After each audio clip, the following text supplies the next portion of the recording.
Vamos a hacernos una pregunta en esta tarde.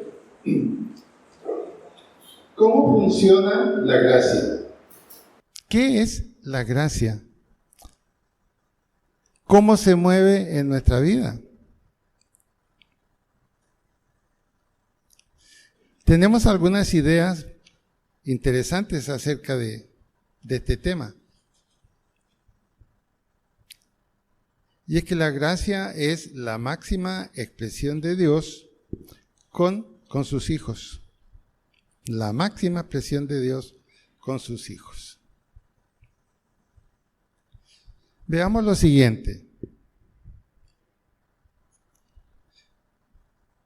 Es normal de los seres humanos que metamos la pata, cometer un error, rebelarse o desobedecer. Pero basándonos en el Salmo 103, 9 al 14, ¿cómo es que nuestro continuo tropezar afecta la promesa de la gracia de Dios? ¿Qué sucede con nuestro continuo faltar a mantenernos en la gracia de Dios? ¿Qué sucede?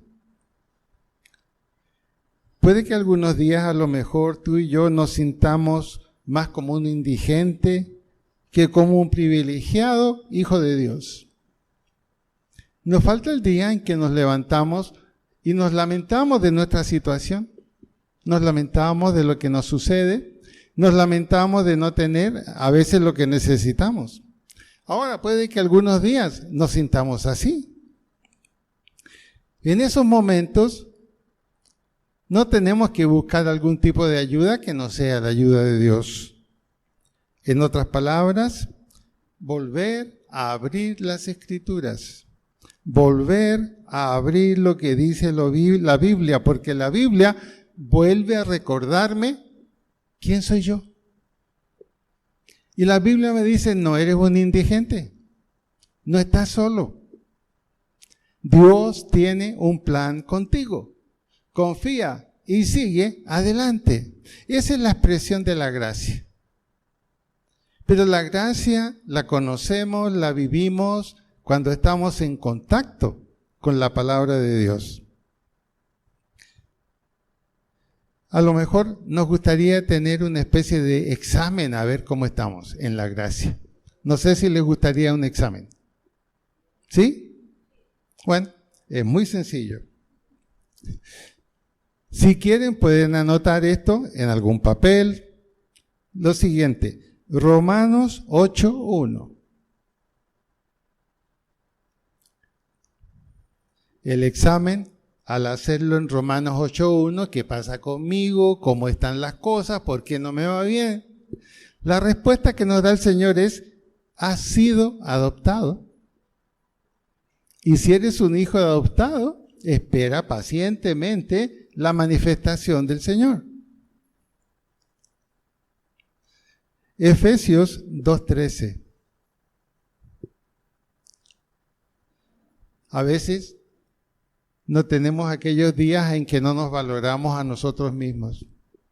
Y empezamos a lamentarnos de nosotros mismos, que a otros les ha ido mejor en la vida que a nosotros.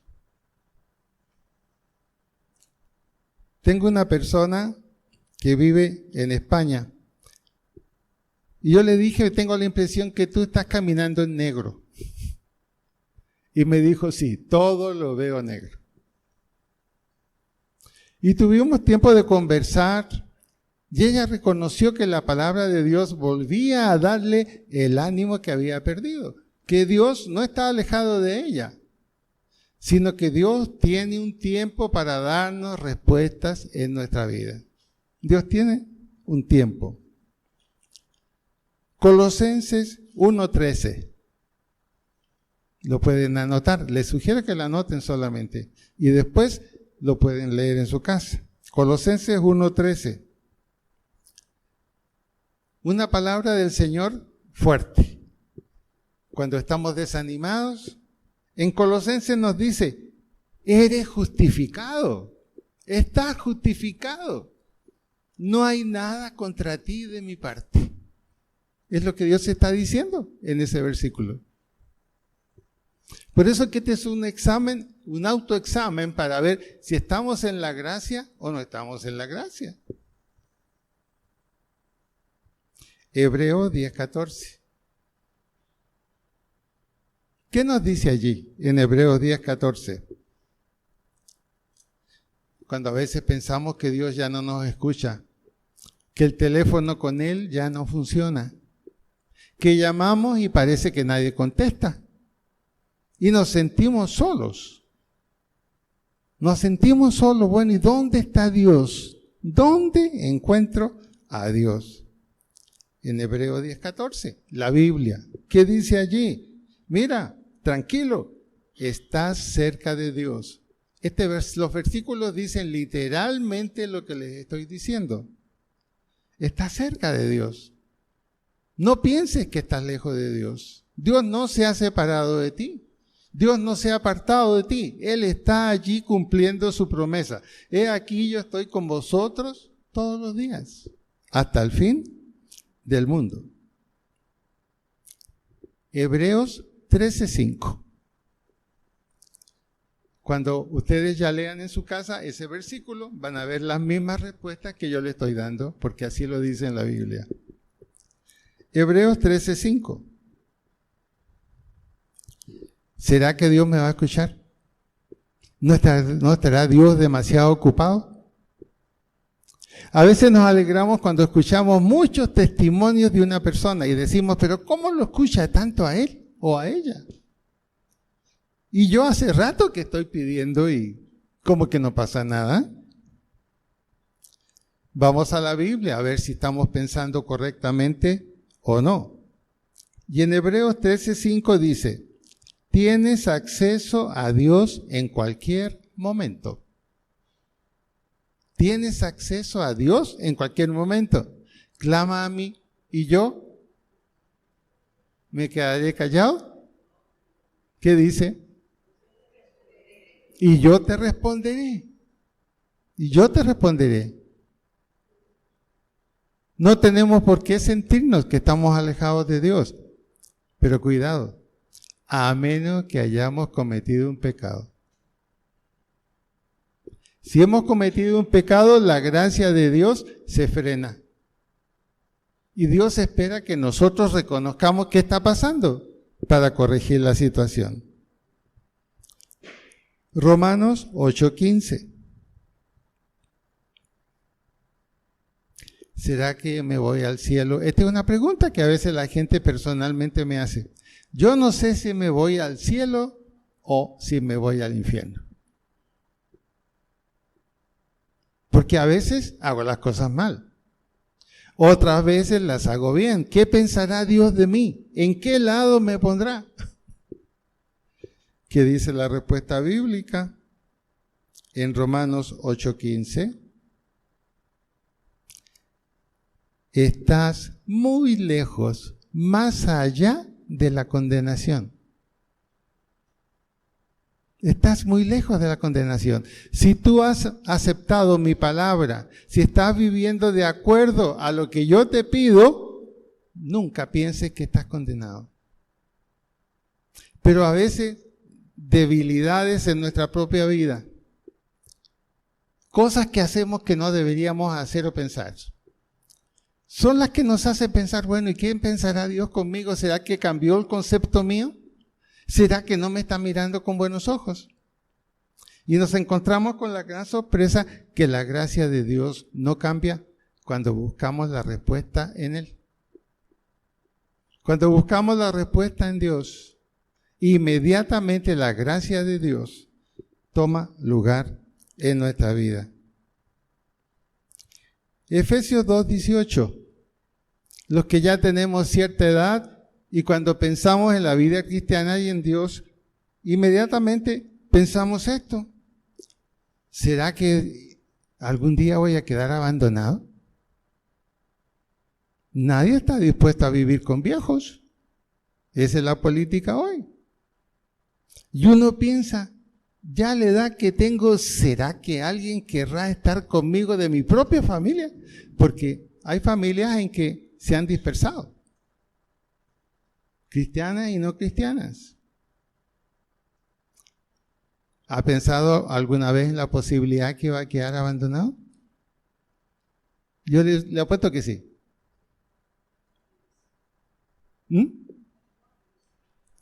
Claro, pero hay que experimentarlo, ¿cierto? Dice aquí Efesios 2:18, nunca quedarás abandonado. He aquí yo estoy contigo todos los días, hasta el fin del mundo. Y finalmente, Primera de Pedro 1:4. Bueno, ¿qué es lo que Dios me va a dar? ¿Qué es lo que Dios me ha dado hasta ahora? A veces me da la impresión como que comparándome con otras personas, como que no tengo mucho. Y la vida mía ya está pasando. ¿Qué sucede? ¿Tendrá Dios interés en mí todavía? ¿Y qué dice Primera de Pedro 1:4? Tienes una herencia imperecedera. Tienes una herencia. Ahora, ¿cuándo se disfruta una herencia? ¿Cuándo se disfruta una herencia? Al morir. Esa es nuestra garantía o seguridad. Seguramente algún día vamos a morir no acompañados, pero ¿qué tenemos? Una herencia suficientemente buena y rica en el cielo. O sea, no estamos abandonados. Tenemos un seguro allá arriba. Un seguro que está a nuestro nombre. Y el propósito de este esquema que hemos visto es darnos cuenta de que la gracia de Dios nos vamos a reconocerla a través de la Biblia. Si no leemos las Escrituras, no nos vamos a dar cuenta de cuán inmensa es la gracia de Dios, porque son las afirmaciones de Dios acerca de usted y acerca de mí. ¿Será que Dios mide la gracia o la dará a todo el que la necesita? Veamos un ejemplo bien interesante.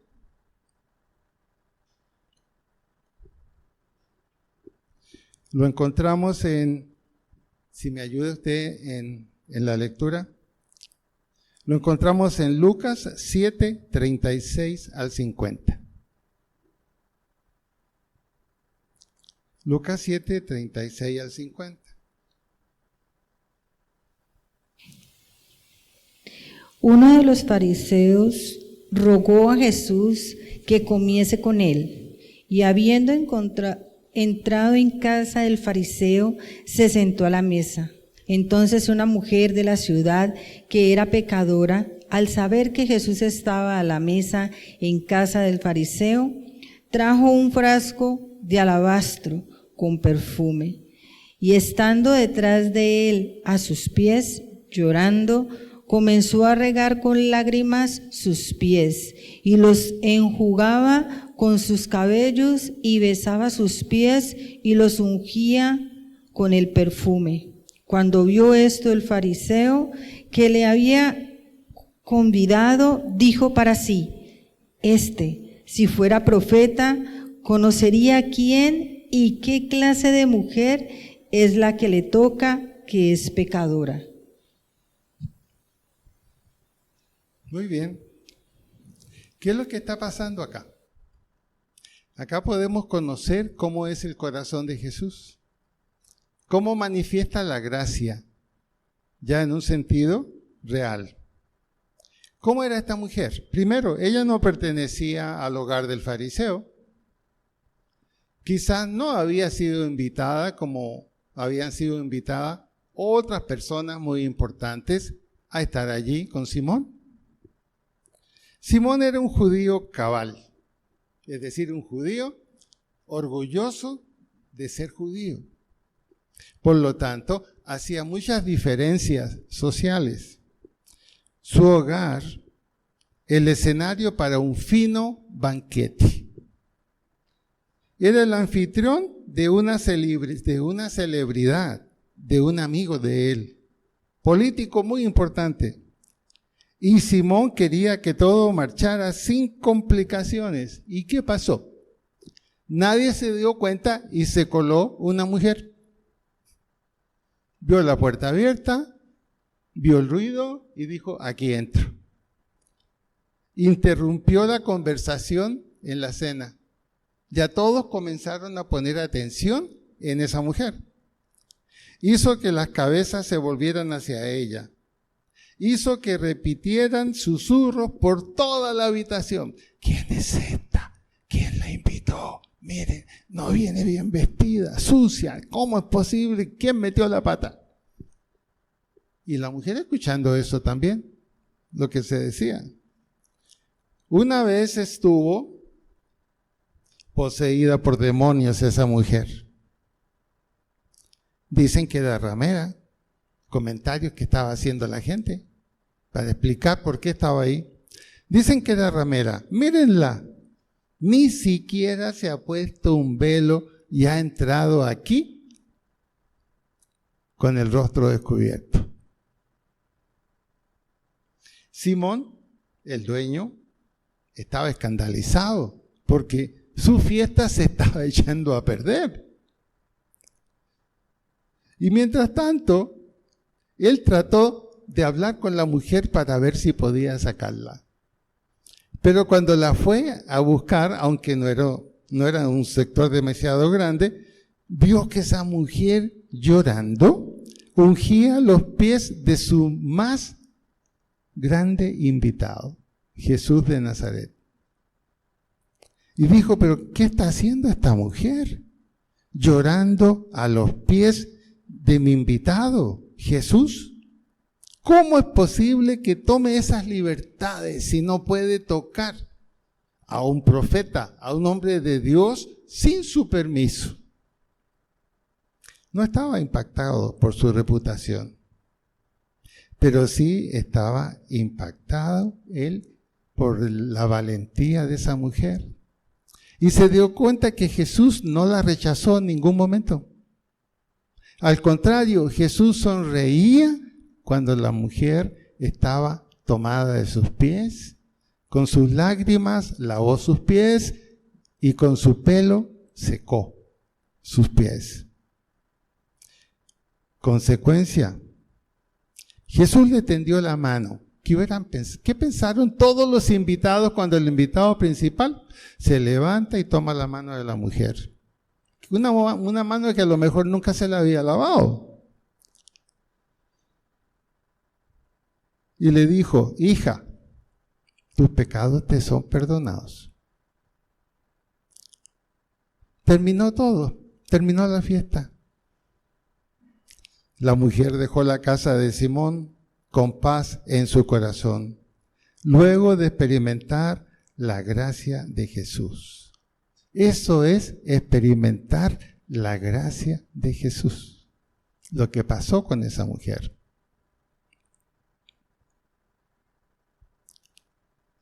Por eso en Romanos 3:24 dice, siendo justificados gratuitamente por su gracia, mediante la redención que es en Cristo Jesús. A lo mejor tú, al igual que yo, hemos tenido quizás algún día un tiempo en que al acercarnos a Dios derramamos lágrimas y lloramos delante de Dios. Por problemas, por situaciones difíciles, porque no veíamos salida. Y sin embargo, como pasó con esta mujer, al tomar las Escrituras, el Señor va secando nuestros ojos y renovando nuestra manera de pensar. Cuando decimos que estamos en la gracia de Dios, tiene que ser algo experimentable. No es simplemente escrito o de memoria. Es experimentable. Entonces mi pregunta en esta tarde es esa. ¿Has experimentado la gracia de Dios en tiempos que pensaste que estabas lejos de todo? ¿Acudiste a las Escrituras a confrontar lo que Dios dice, lo que Dios piensa sobre nuestras situaciones?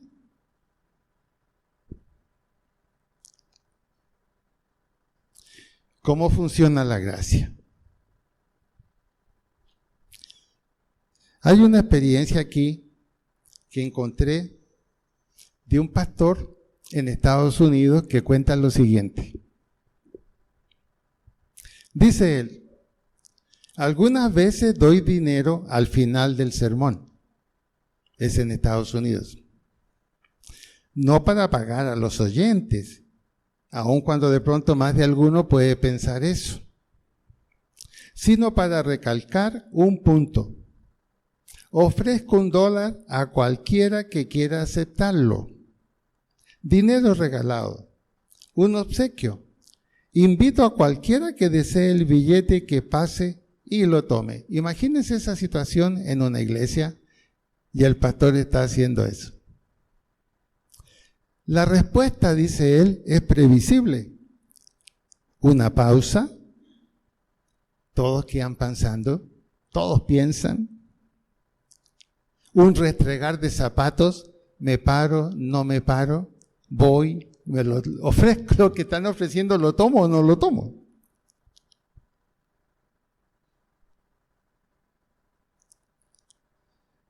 Un adolescente empieza a ponerse de pie, pero luego cuando comienza a caminar, una mano fuerte de la madre lo toma y lo vuelve a sentar.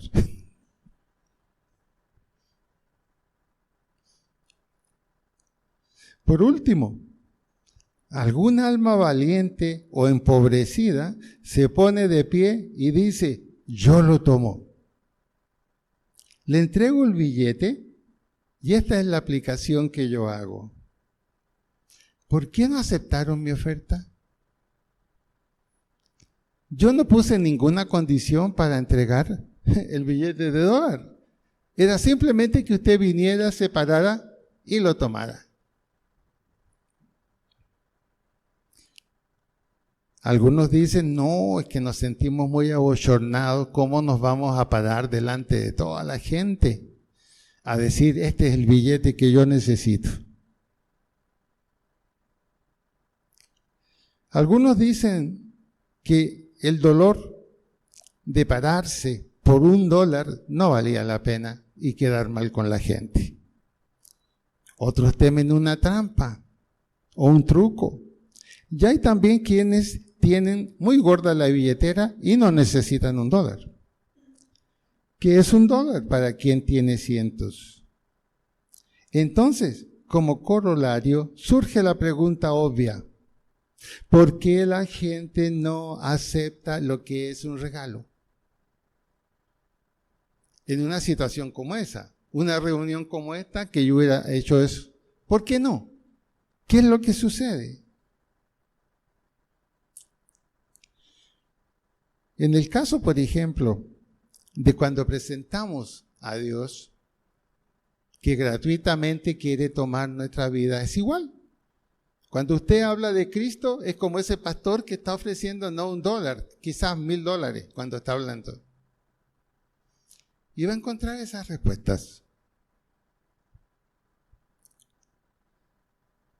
Ahora, definitivamente la verdad es esta: aceptar ese regalo significa reconocer un problema o un pecado.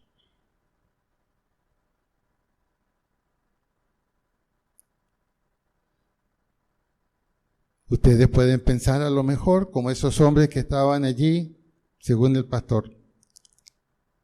¿Quién necesita perdón o quién necesita ayuda cuando se es tan bueno o tan suficiente como yo? Esa es otra razón para no aceptar el regalo. No lo necesito. No necesito perdones, no necesito ayudas, soy suficientemente bueno. O sea, Dios se sacó la lotería conmigo. Algunos pensamos así. Algunos pensamos así. Yo he escuchado en algunas iglesias, algunos hermanos, cuando hablamos de un tema como este, es casi como decir, yo hago el favor de venir a la iglesia. Hago el favor. No es ningún favor, es una gracia. Y nos cuesta entender lo que es la gracia.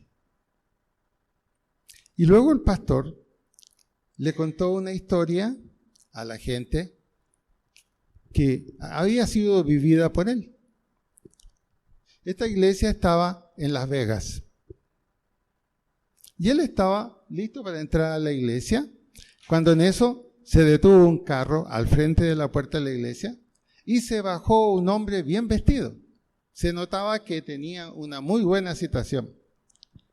Y le dijo, usted es pastor, porque estaba identificado él. Mire, tengo un problema. ¿Y qué problema tiene? Porque vamos a tener nuestra reunión ahora. No, mi problema es este. Es que vine a Las Vegas a divertirme. Y la verdad es que voy a pasar desde las 6 de la tarde hasta mañana en la mañana con muchachas, jugando a la lotería, etc. Vine a divertirme, pero ¿sabe una cosa? Yo quisiera saber si usted tiene en la mañana, otra reunión para yo venir a esa reunión. Porque no quisiera irme con ninguna carga espiritual a mi lugar. Ahora, cuando el pastor está contando eso, él dice, esto es como los hombres que no quieren pararse a recibir gratis un billete. No está interesado porque la gracia es gratuita. No se necesita nada para tenerla. Él no sabe lo que va a hacer esta noche. Y no sabe qué va a hacer Dios con él al otro día. Entonces, fíjense, el pastor está contando allí algo. Es un cristiano el que va a pasear a Las Vegas, se va a dar una tremenda fiesta y pregunta si hay una reunión el otro día para ir. Pregunto, ¿algunos de nosotros a lo mejor somos así? Es tan fácil despreciar la gracia, ¿se dan cuenta? Es facilísimo despreciar la gracia. Y a veces no nos damos cuenta. Pensamos que es lo lógico. Cuando yo necesite a Dios, lo buscaré. Por ahora no lo necesito. La gracia funciona de esta manera. Aun cuando nosotros estemos muertos en pecados, Él, por su gracia, nos da vida juntamente con Cristo. Por gracia sois salvos. Eso es lo que dice Dios. Es lo que Dios le hubiera dicho a ese hombre que fue a pasear a Las Vegas. Por gracia serás salvo, no por lo que tú piensas o quieras hacer. ¿Podemos perder entonces alguna vez esa gracia de Dios, esa mirada generosa y cariñosa hacia nosotros? ¿Qué dicen ustedes?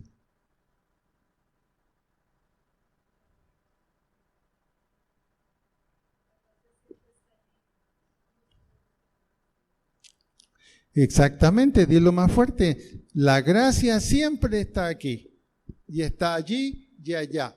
Pero ¿cuál es el problema? Que no la recibimos. No la recibimos. ¿Qué es lo que pensamos a veces? Bueno, si la gracia dice que abunda donde hay pecado, entonces sigamos pecando. La Biblia dice eso. Perseveraremos en el pecado para que la gracia abunde. En ninguna manera. En ninguna manera. Por favor, si podemos leer Romanos 6:2. Romanos 6:2. Sí. En ninguna manera, porque los que hemos muerto al pecado, ¿cómo viviremos aún en él? Sí, sigue por favor. ¿O no sabéis que todos los que hemos sido bautizados en Cristo Jesús, hemos sido bautizados también en su muerte? Porque somos sepultados juntamente con Él para muerte por el bautismo, a fin de que como Cristo resucitó de los muertos por la gloria del Padre, así también nosotros andemos en vida nueva. Porque si fuimos plantados juntamente con Él en la semejanza de su muerte, así también lo seremos en la de su resurrección. Sabiendo esto, que nuestro viejo hombre fue crucificado juntamente con Él, para que el cuerpo del pecado sea destruido, al fin de que no sirvamos más al pecado.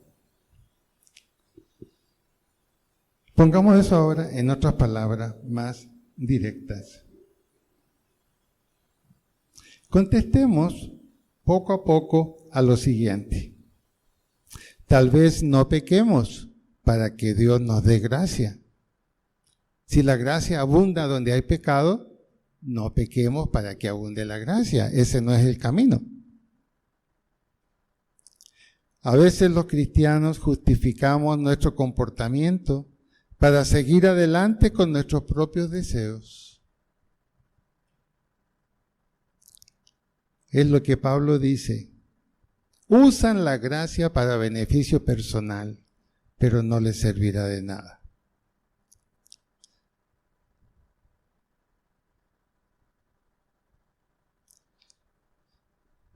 Tito nos dice, porque la gracia de Dios se ha manifestado para salvación a todos los hombres, enseñándonos que renunciando a la impiedad, número 1, y a los deseos mundanos, número 2, vivamos en este siglo sobria, justa y piadosamente. Sobria, justa y piadosamente.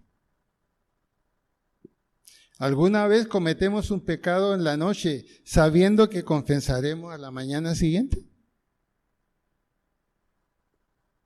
¿Nos ha pasado?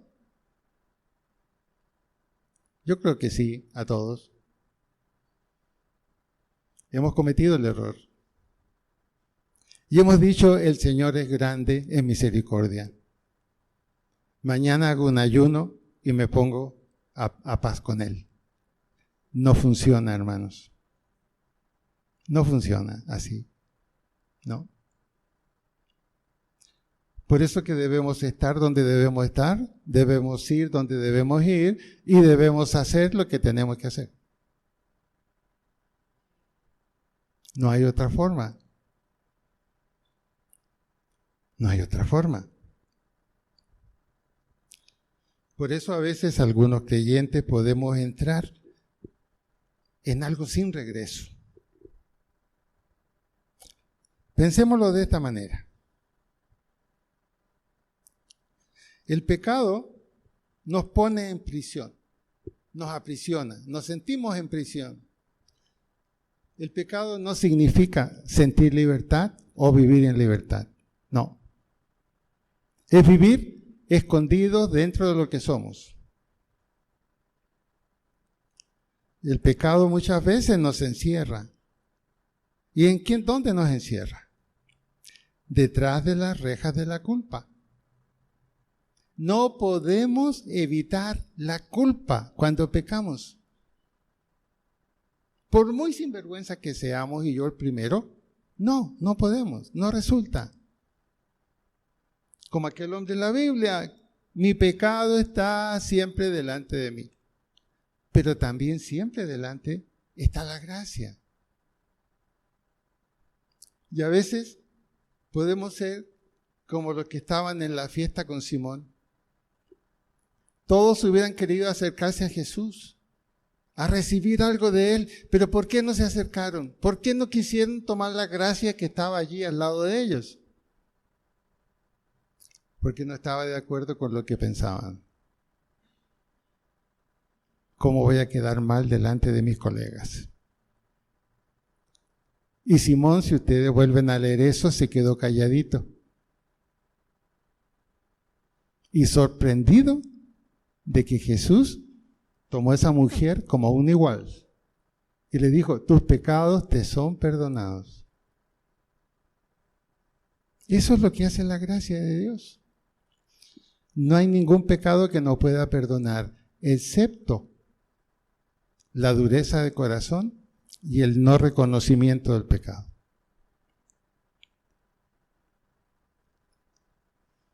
Por eso entonces, las rejas de la culpa traen vergüenza, engaño y temor.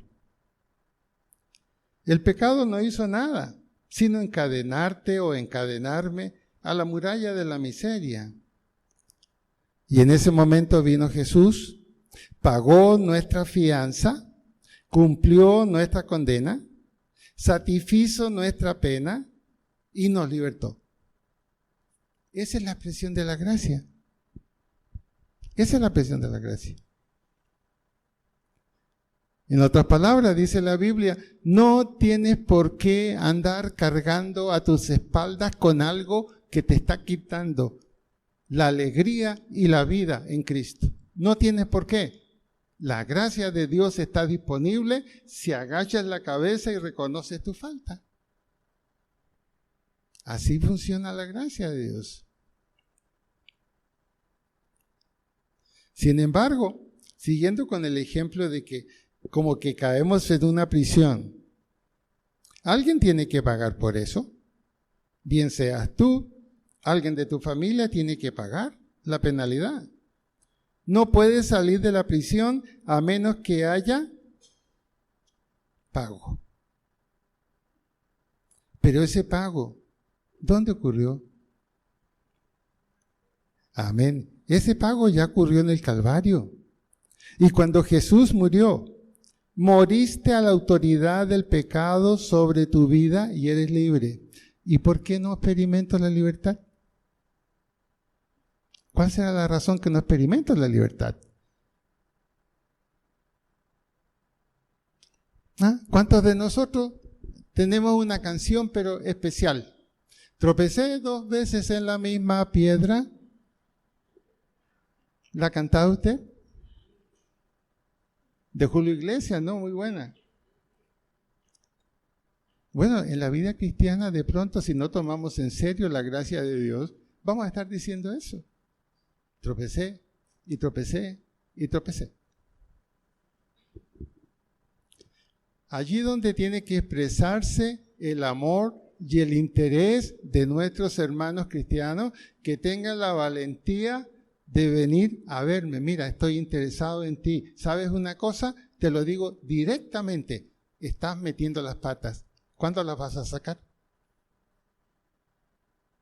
¿No es esa la forma de hablar con un amigo cristiano que conocemos y que tiene problemas?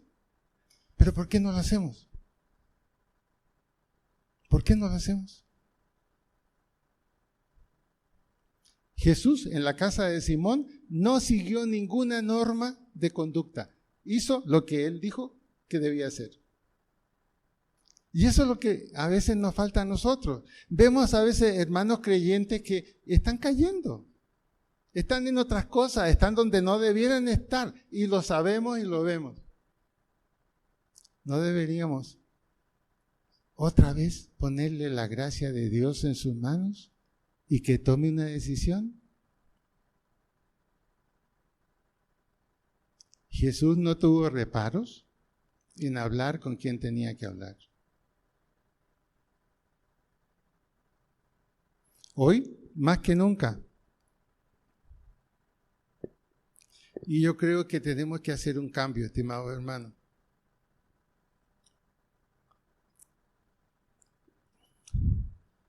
Tenemos reuniones,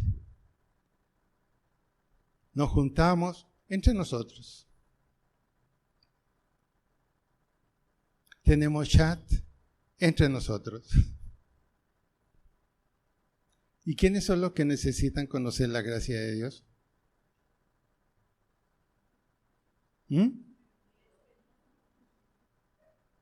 Los que no la tienen. Usted y yo la tenemos. Eso lo hemos tratado ahí.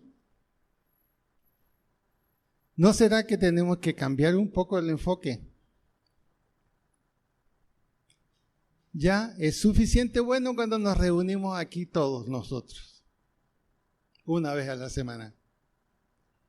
Pero ¿qué pasaría? ¿Qué haría Dios en nuestra vida si acaso armamos un grupo de oración con gente que no conoce al Señor y a lo mejor hasta no le gusta?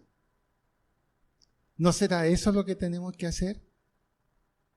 Así como la gracia del Señor llegó a esa mujer en una situación totalmente intempestiva,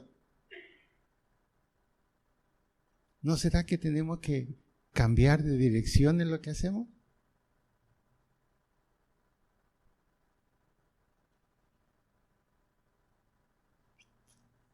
No tenemos que pensarlo, tenemos que hacerlo. Esa es la manera en que podemos tener un reavivamiento.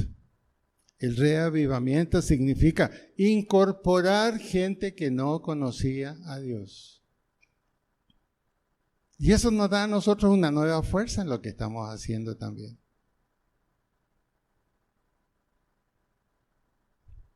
Esa es la tarea que el Señor nos está dando.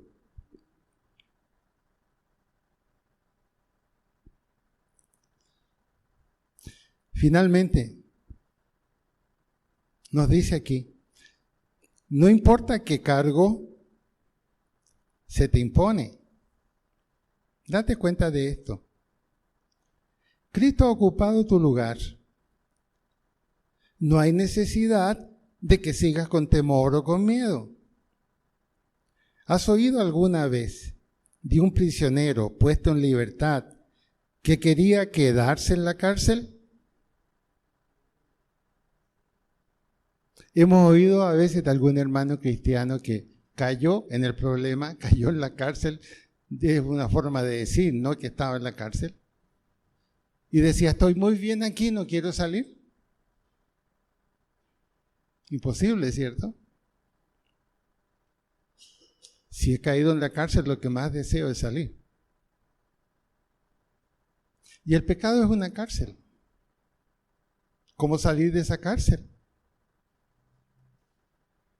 Primero tengo un documento.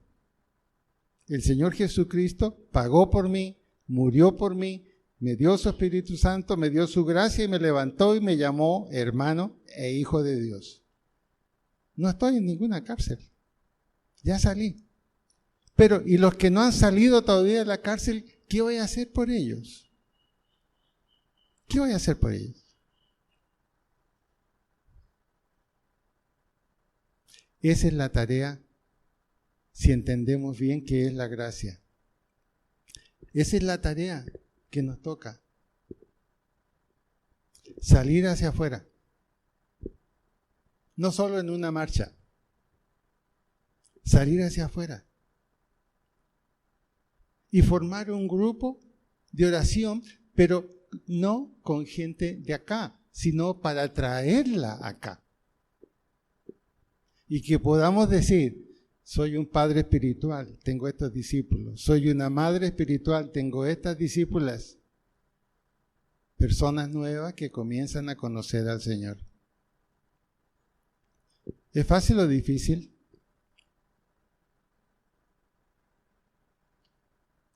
¿Se fijan que es cierto lo del dólar? Nadie contesta, nadie se levanta, nadie dice nada. ¿Se fijan? ¿Es fácil o difícil? No es fácil. No es fácil. ¿Por qué? No por la persona. Es que tenemos que luchar contra nosotros mismos para perder el miedo y el temor y actuar. Ahora, si Dios te dice, hay que ir, ¿qué vas a hacer? Hay que ir. Hay que ir. Esa es nuestra tarea. Esa es nuestra tarea. Hemos sido llamados por el Señor para ser parte de la tarea que Él quiere. Liberación, nueva vida. ¿Implica una decisión muy seria en nuestra vida? Implica tomar la decisión, voy a caminar por aquí y en esta manera como el Señor lo dice. Y si a alguien no le gusta o si alguien se burla de usted, usted le dice, Señor, póngale la mano por favor encimita que cambie de idea. Mira, inmediatamente lo hizo Idalí. Eso es bueno, pero con amor, con amor. Entonces, hermanos, somos privilegiados al tener la gracia de Dios. Que Dios una y otra vez, arriba, arriba, arriba, vida nueva, cambio, yo estoy contigo. Esa es la gracia de Dios. Dios no quiere que nadie se pierda. Ninguno. Colaboremos entonces en eso. Somos nosotros representantes de la gracia de Dios. Ese es nuestro nombre, representantes de la gracia de Dios. ¿Algún comentario, alguna pregunta? Gracias, pastor. Pues yo creo que como muchas personas aquí tenemos un grupo de familia que estamos todos, hermanos, sobrinos nietos, nuestra tercera y cuarta generación. Y las que somos cristianos en la familia hicimos como una estrategia para atraer a los demás que no lo son.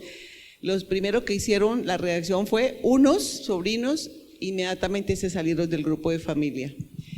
Al ver esa reacción, ellos que hicieron, los otros, el administrador del grupo, les puso pues como la condición de que entonces no hablemos de nuestra fe, que no hablemos nada que tengan que ver con el Señor. Y nos quedamos simplemente porque pues no queremos hacer la misma actitud de los que se fueron porque no querían escuchar del Señor, con la confianza de que con el tiempo pues pudieran reaccionar con nuestro ejemplo y demás. Terminamos fue haciendo otro grupo de oración ahí estamos 3 o 4 que somos cristianas y otras tantas sobrinas nuestras que no lo son, alrededor de las peticiones de familia. Hay una sobrina nieta que está pasando por dificultades muy grandes de bulimia, anorexia y eso. Y eso nos ha unido grandemente y estamos haciendo como una estrategia para que por lo menos ellas, cada una de ellas, sean fuente de bendición para cada uno de sus hogares. Pero no es fácil, nada fácil, pastor. Lo que tú cuentas es lo mismo que le pasaba a los discípulos del Señor. Igual, ahí está en la Biblia. Que Jesús le dijo, donde los reciban, quédense y entren. Donde no los reciban, salgan, sacúdanse los pies y bendigan eso. ¿Será muy duro lo que recomendó Jesús a sus discípulos? Si les pasa esto, hagan esto. ¿Será que de pronto a nosotros nos duele tanto perder una amistad? A lo mejor a veces implica perder una amistad, tomar la tarea en la mano, pero es lo que el Señor nos pidió. Y yo prefiero estar de acuerdo con Él que estar de acuerdo con la gente. Porque la gente no me va a dar vida eterna a mí. Esa me la da el Señor. Piense así. Son tiempos duros y difíciles en que estamos viviendo. Y tenemos que actuar consecuentemente con lo que estamos viviendo. ¿Sabe usted? Noticias que se han perdido en el sentido moral. Más de 180 niños que trataron de recuperar y son irrecuperables. ¿Y los padres dónde están?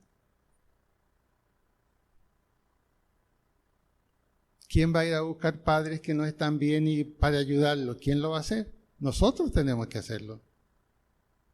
Esa es nuestra tarea.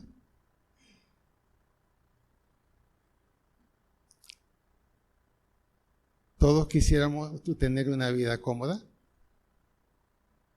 especialmente si ha pasado tiempo y si ya hemos trabajado. Bueno, ya es hora que yo descanse. ¿Y qué le dice el Señor a usted? No hay descanso hasta que yo me lo lleve. Así dice la Biblia. Así es. Entonces, yo creo que con esto ya damos un final a lo que tiene que ver con qué es el avivamiento y el reavivamiento. Ya lo vamos entendiendo, que es algo que exige de nosotros, ¿qué cosa? Decisión. Pero la respuesta de Dios es buena. Y usted va a disfrutar teniendo gente nueva que quiera conocer de Cristo. Eso es lo más importante. Lo más importante. Y aquí tenemos que ayudarnos unos a otros. A veces si vemos que un hermano necesita un empujoncito, decirle, en el amor del Señor, permíteme decirte esto. Y dígaselo. Lo está haciendo por el bien de él. A mí me encanta si alguien me dice, pastor, usted metió las patas. Dígame cuándo, dónde, para sacarlas. Claro. Desde ya le digo, cualquier cosa que usted vea metida de patas mía, me llama y me dice, a usted le toca ahora, escuche. Y yo voy a escuchar. Por eso esto tenía la finalidad ya de terminar. Esto que veníamos hablando de avivamiento, reavivamiento, ahora esta es la parte práctica que hemos hecho. ¿Por qué no se unen 2 o 3 personas y oren por ustedes mismos? Antes que salgamos de aquí, yo también voy a orar. Únanse 2 o 3 personas, 4 personas. Oren. Den gracias a Dios por la gracia de Él. Pidan que Dios ilumine sus mentes y les permita ser parte de la conquista que Dios quiere. Tengamos unos momentitos de oración allí, en cada grupo.